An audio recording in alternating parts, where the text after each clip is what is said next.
Hi hello everyone, welcome back to it's me lucky channel. ఈరోజు video వచ్చేసి ఇప్పటికే మీకు అర్థమైపోయి ఉంటుంది. వేడి వేడి అన్నంలో పప్పుచారు కలుపుకొని తింటుంటే ఎంతటి మటను చికెను అయినా సరే పక్కన పెట్టేసి చారుతోనే లాగించేస్తారు. ఎంతటి వారైనా సరే నా పప్పుచారుకి ఫిదా అవ్వాల్సిందే.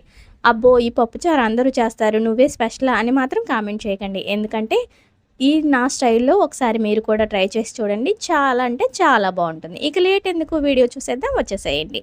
ఇక హాఫ్ అన్ అవర్ పాటు కడిగి నానబెట్టుకున్న కందిపప్పుని కుక్కర్లో వేసేసుకొని కొద్దిగా పసుపు, కొద్దిగా ఆయిల్ వేసి 3-4 పచ్చిమిర్చి వేసి హాఫ్ గ్లాస్ వాటర్ పోసేసి 3-4 విజిల్స్ వచ్చేంత వరకు ఉడికించుకోవాలి. ఇంకా ఒక పక్క పప్పు ఉడుకుతున్నప్పుడు పోపు పెట్టేసుకుందాం. ఒక వెడల్పాటి గిన్నెలో కొద్దిగా ఆయిల్ వేసుకొని తిరగమాత గింజలు, పెద్దగా స్లైసెస్గా కట్ చేసుకున్న ఉల్లిపాయ ముక్కలు, దాంతోపాటు 3-4 ఎండుమిర్చి, 4 దంచుకున్న వెల్లుల్లి రెబ్బలు, మునక్కాయ కాడలు, అలాగే కరివేపాకు వేసేసి కొద్దిగా ఫ్రై చేసుకున్న తర్వాత 2-3 టమాటాలని కట్ చేసుకొని వేసుకోవాలి. దీంట్లోనే పసుపు, ఉప్పు, టేస్ట్ సరిపడా కారం కూడా వేసేసుకొని ఒకసారి బాగా కలిపేసి మూత పెట్టేసి ఒక 5 నిమిషాల పాటు ముక్కలన్నీ కూడా మగ్గనివ్వాలి. ఆ మునక్కాయ ముక్కలు, టమాటాలు బాగా మగ్గిన తర్వాత ముందుగానే నానబెట్టుకున్న చింతపండు రసాన్ని యాడ్ చేస్తున్నాను. ఒక నిమ్మకాయ సైజు అంత చింతపండు అయితే సరిపోతుంది. ఎక్కువ చింతపండు ఉంటే పుల్లగా ఉంటే టేస్ట్ బాగోదు.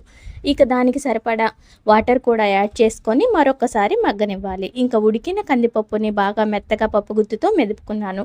ఈ మెదుపుకున్న పప్పుని చారులో వేసేసి ఇంకొక 5 నిమిషాలు కనుక మరగనిచ్చామంటే మన పప్పు చారు అయితే రెడీ అయిపోతుందండి. ఇదండి ఈరోజుటి వీడియో మీకు నచ్చితే లైక్ చేయండి, సబ్స్క్రైబ్ చేయండి.